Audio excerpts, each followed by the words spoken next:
Demokrasya nga ba ang tunay na umiiral sa bansang ito? O alin sa mga sumusunod? Aristocracy. Forma ng gobyerno kung saan ang namamahala ay ang kakaunti o minorya, pero mga nasa pinakaitaas na antas ng lipunan. Oligarchy. Isang klase ng gobyerno na pinatatakbo ng piling mga tao na ang intensyon ay korap at makasarili.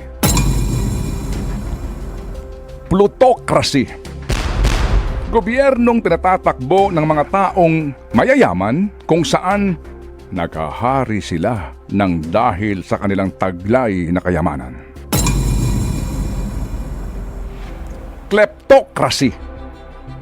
Isang uri ng pamamalakad sa gobyerno ng mga taong lulong sa korupsyon, mga taong ginagamit ang posisyon sa gobyerno para magkamal ng yaman sa kapinsalaan ng taong bayan.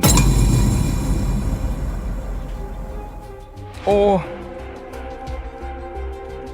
kakistocracy. From the Greek word kakisto, meaning worst. Government by the worst. Isang uri ng gobyernong tinatatakbo ng pinakawalang kakayahan, pinakawalang kwentang mga tao.